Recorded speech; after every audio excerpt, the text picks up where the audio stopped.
मित्रांनो, 2025च्या लगबगीतली जी मुलं आहेत यांना बहुतांशी यश मिळतं, ते असं धडपडतात आणि पालतं पडतात, म्हणजे अपयश मिळतं. असं का होतंय हे समजून घेण्याचा प्रयत्न करू. बहुतांशी ग्रामीण भागामध्ये 10वी पास झाल्याच्या नंतर किंवा 10वी संपल्याच्या नंतर कामानिमित्त, अडचणीनिमित्त पुढे शिक्षण घेऊ शकत नाही म्हणून, किंवा मग लगेच पैसा कमवायचे म्हणून लोक कामाला लागतात, मुलं कामाला लागतात. अगदी 18-19 वर्ष 20 वर्षापासून ते कामाला लागतात, धंद्याला लागतात. कुणी शेती करतं, कुणी रोजगार करतं, कुणी छोट्या मोठ्या कंपन्यांमध्ये काम करण्याचा प्रयत्न करतं, कुणी मार्केटमध्ये जाऊन हमाल्या वगैरे करतं. हे सगळी कामं चालतात.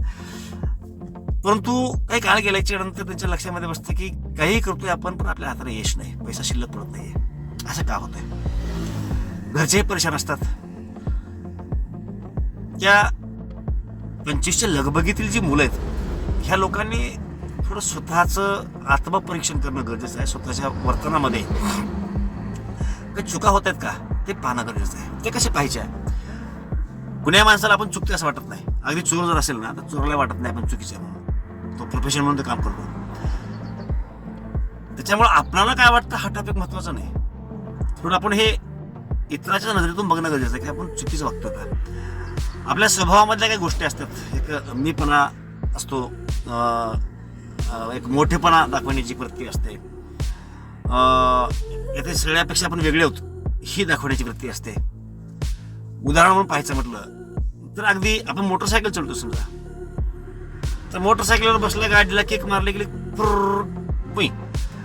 ही जी स्पीड असते, अगदी काही सेकंदामध्ये तुम्ही 50-60ला आणि 80-90ला गाडी नेता. तर तुम्ही हे करत असाल तर तुम्ही चुकीचं करताय. हा स्वभावातला चुकीचा पार्ट आहे. यातून तुम्ही ओव्हर कॉन्फिडन्सच्या आहारी गेलेत हे निष्पन्न होतं. काही वेळेला आपल्या मोबाईलवरती, आपल्या अकाउंटवरती काही पैसे असतात, 50,000 आहेत, लाख आहेत, 2 लाख 5 लाख आहेत, ते अकाउंटवर असतील, तर ते लोकांना कळले पाहिजेत. माझ्याकडे किती बॅलन्स आहे हे लोकांना दिसलं पाहिजे. मग ते दाखवण्यासाठी उगीच कोणाला तरी पैसे सेंड करण्याचा प्रयत्न करायचा, बॅलन्स चेक केल्यावर करायचं, ते आकडा लोकांना दिसला पाहिजे. जर आपण हे करत असाल तरी आपण योग्य ट्रॅकवरती नाही आहेत. आपण भुशारी वागतोय. मी किती श्रीमंत आहे, माझ्याकडे किती पैसा आहे हे दाखवण्याचा प्रयत्न करतोय.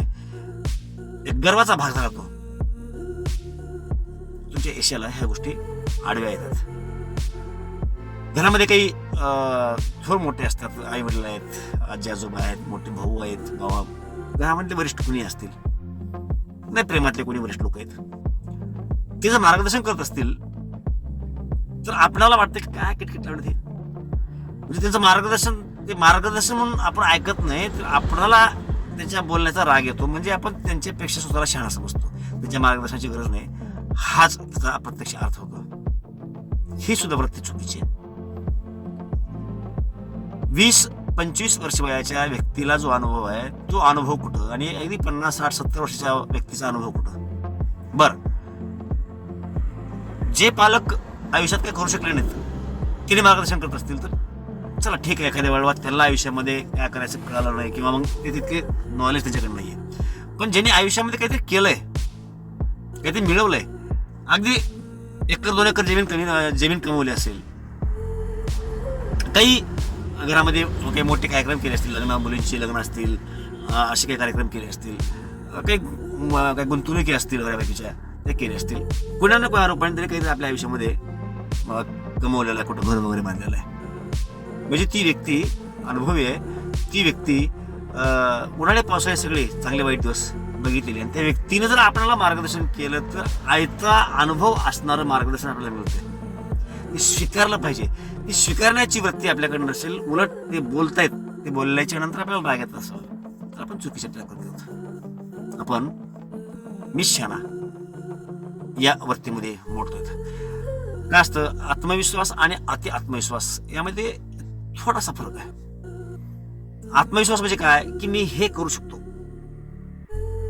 कुठले काम असेल ते मी करू शकतो, हा झाला आत्मविश्वास. आणि आता अति आत्मविश्वास कोणता, ओव्हर कॉन्फिडन्स कोणता, की ते मीच करू शकतो. म्हणजे ते काम मी करू शकतो आणि ते काम मीच करू शकतो यामध्ये फरक आहे. मीच म्हणलं की मी पण आला, गर्व आला, ओव्हर कॉन्फिडन्स आला, आपल्या क्षमतेच्या पुढे जाऊन यायला विचार तो असतो आणि 100% त्याच्यामुळं अपयश मिळत असतं. मग तुमच्यामध्ये ह्या सगळ्या गोष्टी आहेत का? हे सगळे अवगुण आहेत. लोकांना दाखवायचं, भुशारी वागायचं, मी किती मोठा आहे, उगीच घरी कधी मोटरसायकल असेल नवी घेतलेली किंवा कार असेल ती उगीच फिरवायचे, लोकांना मी कारमध्ये हिंडतो दाखवायचं आहे. अजून आणखी काही बऱ्याच गोष्टी असतील. घरामध्ये काही चांगले मोठे टी व्ही असतील 75 इंची वगैरे येते आणि मग उगीच मित्रांना चला घरला म्हणायचं, मग तिथं टी व्ही दाखवायचा आहे, तुमचं घरचं ऐश्वर्य दाखवायचं आहे. ही वृत्ती जर तुमच्याकडे असेल तर तुम्ही वरी येऊ शकत नाही, कारण वरी येणाऱ्या लोकांमध्ये लक्षणं नसतात.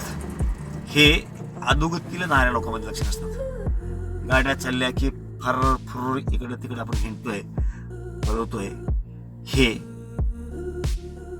चुकीच्या आवारा व्यक्तीमध्ये हे गुण असतात आणि आपण त्यामध्ये गणले जातो. त्यामुळं तरुण मुलांनी काही गोष्टी प्रकर्षानं लक्षामध्ये ठेवाव्यात. एक तर मीठपणा करायचा सोडून द्या, मोठेपणा करायला सोडून द्या. उगीच सिगरेट घ्यायचं पण तू धूर काढायचं, लोकांना दाखवायचं आहे, हा शांतपणा नाही. खिशामध्ये बंडल आहेत, ती बंडल लोकांना दिसले पाहिजेत, ते दाखवायचे, तू शांतपणा नाही.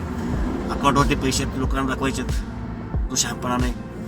एखादी गाडी घेतली 50,000ला सांगायची आणि 90,000ला 1,00,000ला, तो शांतपणा नाही.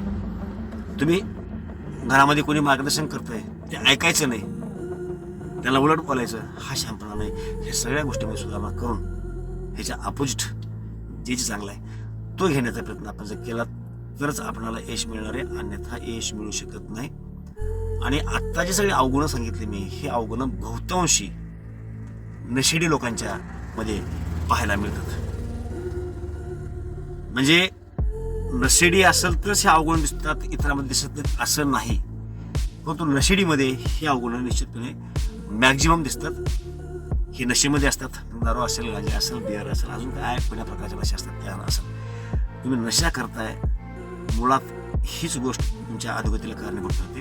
आणि त्यात पुन्हा असले हे फुगीर जर आपले वर्तन असतील तर तुम्ही आणखीन लवकरात लवकर अधोगतीला जाता.